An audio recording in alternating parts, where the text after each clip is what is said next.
Let's be honest, in India, being born in a lower middle class or middle class family isn't exactly a life sentence.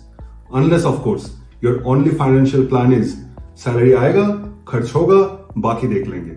Then yes, you are stuck. But if you are willing to learn how money works, make a plan and stick to it, it's actually possible to retire early with enough wealth to cover all your life's expenses and maybe even a few Las Vegas trips without EMI. So stay with me till the end. I have included slides as well later on to clearly show an ideal wealth portfolio build-up strategy and the importance of starting early. Here's the thing, the Indian economy is growing. We have one of the youngest populations, a booming middle class, and businesses growing that are expanding like crazy. If you can get yourself properly educated, land a stable job, or run a decent business, you already have the starting point. The problem, most people never graduate from earning money to growing money. They get stuck in the salary cycle. Kaam, paisa, kharcha, repeat. Wealth creation starts the moment you realize earning is just step 1, investing is step 2, and compounding is the magic spell that does the rest. Now some of you might be thinking, I will do trading yaar, stock market mein double paisa kamayenge. Yes, trading can make money, but it's extremely difficult. It's a skill that requires years of education, constant practice, deep analysis, and honestly, a bit of emotional detachment. The market does not care about your feelings or your EMIs. And if you think you will watch 2 YouTube videos, open a Demat account, and turn 10,000 into 10 lakh in a year, well, you might just be funding someone else's retirement. The truth is, trading is a full-time skill, not a weekend hobby. It can be part of your wealth creation journey, but it cannot be the only strategy for most people. That's where financial instruments come in. You don't have to be a stock-picking genius. You can actually use, or rather hire, the best brains and research analysts in India by simply investing in mutual funds and other managed products. These guys have access to research tools, algorithms, and teams that you and I can't even dream of. And their job literally is to grow your money while managing the risk. So why not let them do the heavy lifting while you focus on your career, family, and Netflix? So where exactly the money should go? To start with, equity and hybrid mutual funds managed by fund houses, then index-based ETFs. These track the Nifty 50, mid-caps, small caps, or other indices. The logic is simple. As the Indian economy grows, the market indices also tend to grow.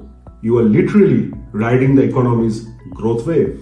You can also have limited equity exposure when you buy shares of company directly, but that should be up to 20% of your portfolio, and only if you have mastered the art of identifying short-term and long-term bets.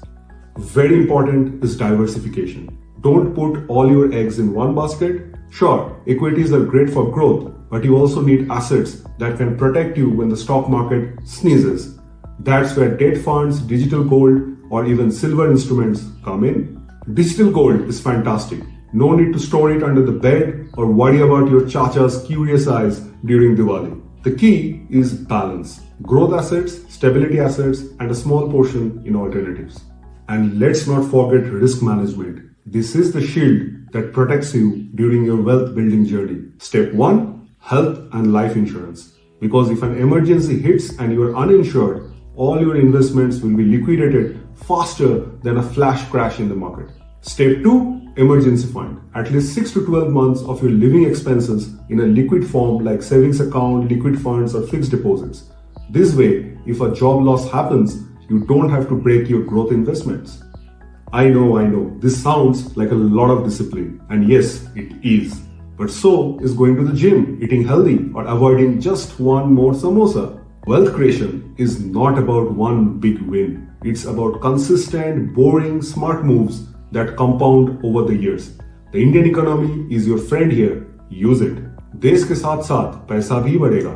बस patience चाहिए. Now let's break this down visually. In the next few slides, I will show you exactly how this strategy can be applied step by step with examples from the Indian market. Let's get into it. Okay, so before we start the journey, we must take insurance against all the risk that can derail your journey towards financial independence. The first one is health. If you're living in India and you have a family of, let's say, 3 to 4, a health scare can take you back by decades. A private hospital stay can deplete your savings and force you to break your growth investment. So you must have a health insurance depending on the size of your family to ensure you don't face this risk. Another one is death. For example, if you are the only earning member of the family or the majority contributor in terms of the family economics, then your death can take your family decades back in the financial journey. So you need to ensure that even after you, your loved ones are taken care of. And the third one, which is very, very important and very, very practical in today's world, which is loss of job in this age of AI. So you must always have at least 6 to 12 months of living expenses in the form of liquid funds, which can be in the form of ETFs or in the form of liquid assets or even fixed deposits, which can help you to live for a few months and search for the new job without breaking your growth investments. Let's look at a very interesting example. This is the monthly chart of Nifty over the last 20 years, starting from 2005 to the current date. From 2005, Nifty has grown at a CAGR of 13%, that is an annualized return of 13% every year. So if you have just invested in Nifty, you would have grown your money by 13% every year. And had you invested regularly, your money would have compounded as well. And if you look into 2020, when Nifty had a crash, right? This is the crash time. Since then, Nifty has delivered a CAGR of 24%. That is unbelievable.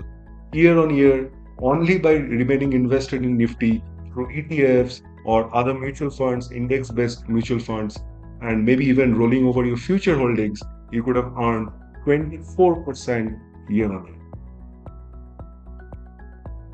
Now, we also need to understand the power of compounding. Think of money like a snowball, right? Rolling down a hill.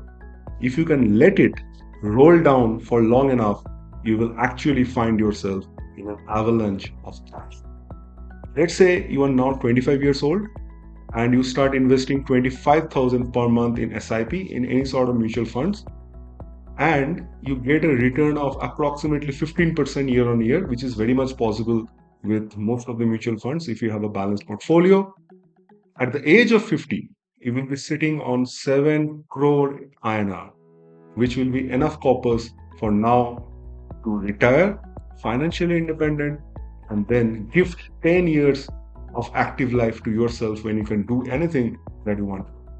Now, of course, if you are starting with 25,000, this amount will not be constant throughout your lifetime, and you will keep on increasing the amount that you're investing in SIP. Then your retirement corpus will be much, much higher. Another important point that I want to stress upon is the importance of starting early. If you are starting at 25 versus if you're starting at 45, let's say you're starting at 25 years old with a monthly investment of 25,000, you get a return of 15%. For 35 years you stay invested, you will have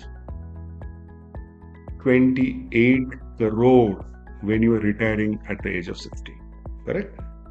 However, let's say you have not started and you are only getting aware about this money compounding impact later on in your professional career, and you start at the age of 45 and you do a monthly investment of 50,000, which is double the amount when you could have started at 25, and you still get a annualized return of 15%, and you stay invested for 15 years, you will be sitting on 3 crores. So you see the difference. You see the massive difference. Even by investing less, the corpus generated is much, much higher, which basically tells us that let's start early. In whatever stage you are, in whatever stage of your professional career you are, please start now and ensure that on a monthly basis, you are saving a bit of amount, putting it into financial instruments managed by fund houses, the best brains in the country, so that your money can grow while you are doing other things. Okay, a little bit on how to diversify your portfolio. So very important instruments in your portfolio should be mutual funds, and then exchange traded funds, ETFs, which basically reflect the economic growth of the country. And here, of course, you can focus on the main index like Nifty, and there are other index which is slightly higher risk, higher return, let's say small cap index or mid cap index, Nifty 50 index, and many more. Then you also need to diversify your portfolio to include more stable instruments so that, let's say, for a couple of years, the market does not grow very fast, it stagnates, or there are global events which are impacting the market and the market is in a downfall. In such time, instruments like digital gold, which is basically gold ETFs or gold mutual funds, or even silver ETFs or silver mutual funds, can give stability to your portfolio, because when there is market turmoil, these instruments tend to grow. You can pick up the charts and see since the last 6 months, when Nifty has started falling since September 2024 till March 2025, how gold and silver instruments have given very high returns. Liquid funds, as I mentioned, that we also need to maintain in order to have access to easy cash. Liquid funds also give you a stable return, and it is risk free. It is not open to market risk and not influenced by global factors. So you can park a little bit of money here, so that when you need money, let's say you lost your job, or there is an urgent need for some liquid cash, you can break these instruments rather than breaking your other high value growth investments. And then you can, of course, also directly invest in stocks, but please ensure that you have the right education and the right technology to do so. Before we end, I will also try to highlight what sort of percentage allocation should be done with different instruments that are sitting in your portfolio. So I am suggesting that mutual funds should be a majority share in your portfolio, at least 35 to 40%. Then you can have investment in ETFs, which are based on indices.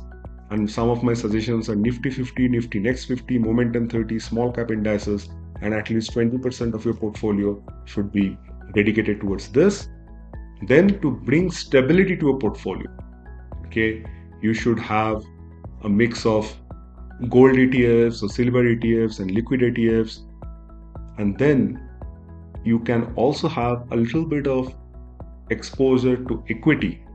But here, unless you are strongly educated in this subject and you know technical analysis, fundamental analysis, this part of your portfolio should not be more than 20% of total portfolio allocation.